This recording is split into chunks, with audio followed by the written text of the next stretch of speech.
Some of the cyber crimes committed against government can be listed as follows. They are cyber terrorization, cyber conflict, distribution of printed software, tenure of illegal data, cyber scams, code word sniffing, sniffer, denial of service attacks, salami attack, virus attack, phreaking, cyber terrorism, war dialer, and finally cyber warfare. Cyber terrorization. This concerns both domestic and global attacks, jeopardizing the power and truthfulness of the country. Here, the hijacker attacks on the web are caused by DDoS, hate websites and emails, and attacks on sensitive system networks, etc. Cyber conflict. This refers to politically enthused hacking for conducting sabotage and surveillance. Third is the distribution of printed software. This means that the distributed printed software package from one system to another system are intended for destroying the information and authorized files of the organization. Next is the tenure of illegal data. Data may be accessed by terrorists through the web and they possess the data for political, spiritual, communal and rational goals. Next, we are going to see about cyber scams. A cyber scam, of course, we have previously discussed about it. A cyber scam refers to the fraudulent business engagement or scheme that takes money or other goods either from an individual or from unsuspecting person or organization. Here, cyber scams are hard to identify and hard to stop because it is due to the technological growth rate. Next comes the code word sniffing. Code word sniffers are programs that scrutinize and list the name and the code word of web users as they log in the website. Sniffer. This listens to all incoming and outgoing network traffic and records the instances of packets that contain the passwords. Next is the denial of service attacks. We have discussed about it. They are, of course, very famous and frequent types of attacks.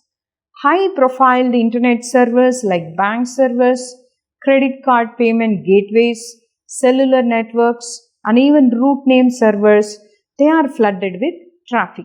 So these attacks consume naturally resources, preventing the genuine users accessing these data. So the key resources here are the computer hardware, memory, and the bandwidth. Salami attacks. This also we have seen previously. They are used to conduct economic offenses. The main characteristic of salami attack is cheating variations that can go completely unnoticed. Next comes the virus attack, then the phreaking attack. Phreaking refers to hacking into secure telecommunication networks to explore and exploit the phone networks by mimicking the dialing tones, triggering the automatic switches using whistles or custom blue boxes designed for that purposes. Naturally, they are related to telecommunication threats. The next one is cyber terrorism. It is basically an illegal act which is politically motivated with the use of computers and information technology to cause severe disruption or widespread fear in the society. Next is war dialer. War dialer is a computer program that's used to identify the phone numbers that can successfully make a connection with a computer modem. The computer program automatically dials a defined range of phone numbers and logs and enters in the database of those numbers that successfully connect to the modem. Some war dialer programs can also conduct automated penetration testing. Next comes the cyber warfare. Of course, this is the last in this category. That is the cyber crimes against the government. Cyber warfare is also known as the cyber war, and this refers to any virtual conflict initiated as a politically motivated attack on an enemy's computer and information systems. With internet, these attacks disable the financial and the organizational setup by stealing or altering classified data to undermine network websites and their subsequent services.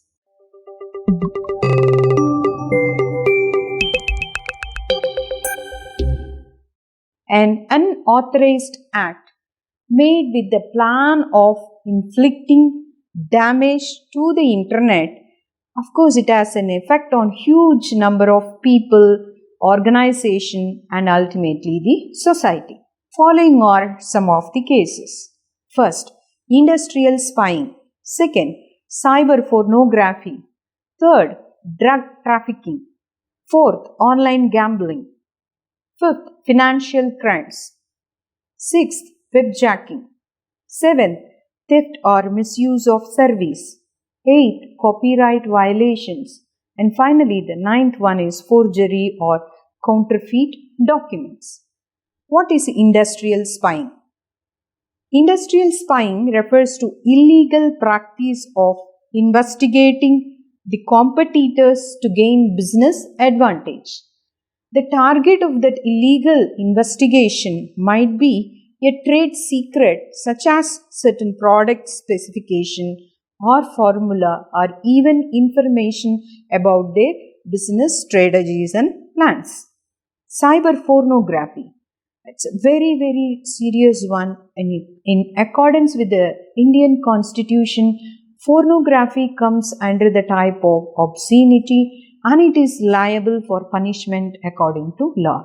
Today it is really very sad to say that child pornography is spreading across and it's a very, very serious offense.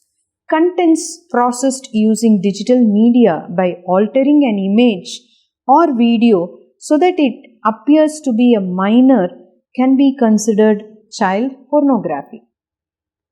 It involves the utilization of network to generate, to dispense, or to access the materials that sexually take advantage of immature children. Next comes the drug trafficking. Sale of illegal drugs to underage people is heavily punishable, and huge penalties are levied for such trafficking as it affects the future of the country. Next comes the online gambling. Nowadays, online frauds and scams are very common and one of the foremost remunerative business in cyberspace. There are several websites hosted on servers, of course, in foreign countries that suggest online gambling. In fact, it is believed that a lot of those websites are essentially fronts for money laundering. In other words, they try to deceive through the credit card information, credit card crimes, contractual crimes, sometimes even job offering, etc. Next comes the financial crimes. The websites and cellular networking are used wherever offender attempts to attack by transferring spurious emails or messages through the web. For example, mistreatment of credit cards by obtaining the code word criminally. Next comes the webjacking. Webjacking refers to an offense where the hacker gains access and control to another website. So the attackers even may change information on the website. Next comes the theft or misuse of service. Theft of services. They are referred as criminal act that occurs when a person obtains services from another person through unlawful means. Generally, theft of service refers to using or misusing services by a person without intending to pay for the service. Next comes the copyright violations. We have already discussed about that. Then the forgery or counterfeit documents. The counterfeit of document refers to forgery that refers to the process of making or adapting documents with the intention to deceive. It's a form of fraud involving a key technique in the execution of identity theft.